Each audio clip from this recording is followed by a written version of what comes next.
नमस्कार माझ्या बालमित्रांनो. आज नरसिंह अवतार तिथी. आपल्याला नरसिंहाची गोष्ट नक्की माहिती असेलच. भक्त प्रल्हाद हा भगवान विष्णूंचा अतिशय निस्सीम भक्त आणि भक्त प्रल्हादाचे वडील हिरण्यकश्यपू हे दैत्य कुळातले. प्रल्हाद सदोदित भगवंताचं नामस्मरण करीत असे. तेव्हा हिरण्यकश्यपूनी दिवशी त्याला विचारलं की प्रल्हादा, तू म्हणतोस माझा देव सर्वीकडे आहे, तर मग या समोरच्या खांबात आहे का? तर प्रल्हाद म्हणतो, हो आहे ना. मग आता मला दर्शन देतो का बघतो. असं म्हणून हिरण्यकश्यपू त्याच्या राजमहालातील खांबाला जोरात लाथ मारतो.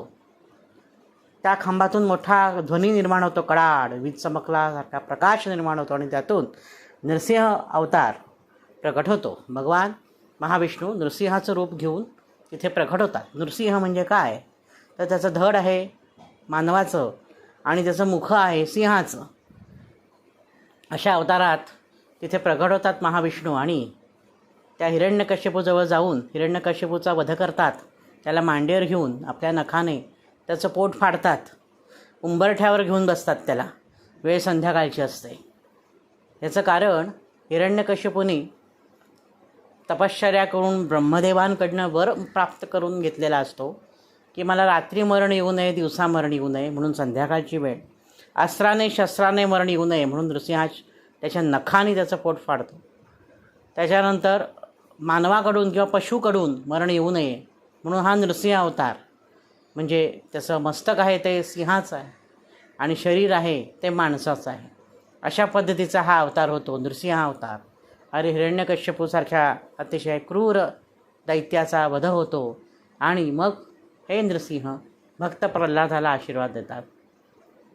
त्यानंतर ज्या नखांमुळे त्या हिरण्यकश्यपूचं पोट फाडलं जातं त्या नखांचा दाह व्हायला लागतो नरसिंहांना. तो दाह शमविण्यासाठी औदुंबराचं जे वृक्ष असतं, आपल्या माहिती आहे दत्तप्रभूंचा निवास असतो ना औदुंबराच्या ठिकाणी, त्या औदुंबराच्या वृक्षाच्या छायेमध्ये नरसिंह जातात. औदुंबराची फळांमध्ये आपली नखं रोवतात. औदुंबराच्या झाडाच्या खोडावर आपली नखं रोवतात. त्यामुळे त्यांचा जो दाह असतो तो शांत होतो आणि त्यांना आराम मिळतो. मुलांना औदुंबराचं झाड हे अतिशय औषधी आहे. औदुंबराचं फळसुद्धा अतिशय औषधी आहे. तर हा जो चौथा अवतार आहे भगवंताचा, त्यातून शिकण्यासारखं काय आहे, तर आपली ही जी संस्कृती आहे ही शिकवण देते प्रत्येक गोष्टीतनं आपल्याला. हिंदू सनातन संस्कृती शिकवण अशी की माणसाने सिंहासारखं असावं. तुम्हाला माहिती आहे की नरकेसरी असा शब्द आपण योजतो.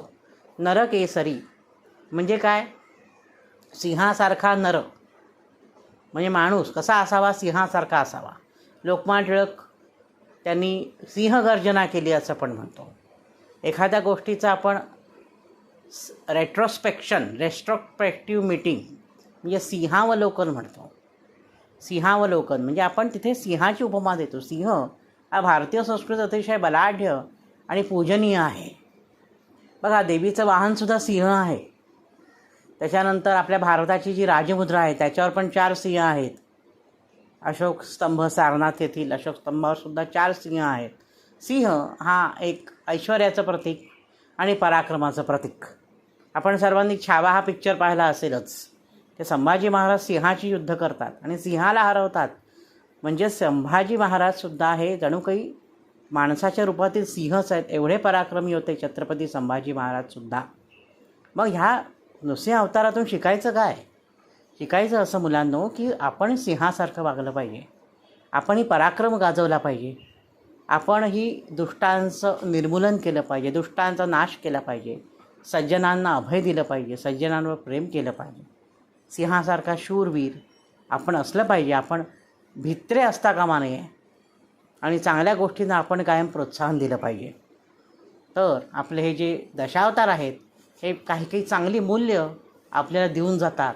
तर आजचा हा जो चौथा अवतार नरसिंह अवतार, त्याचं नैतिक मूल्य, नैतिक शिक्षण काय, मूल्य शिक्षण काय, तर आपण सिंहासारखं शूरवीर होणं.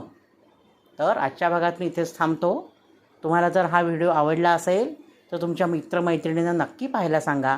त्यांनासुद्धा ही नवीन माहिती मिळेल. त्याचप्रमाणे वैभव जाधव ऑफिशियल हा माझा यूट्यूब चॅनल जरूर आणि जरूर सबस्क्राईब करा बरं का.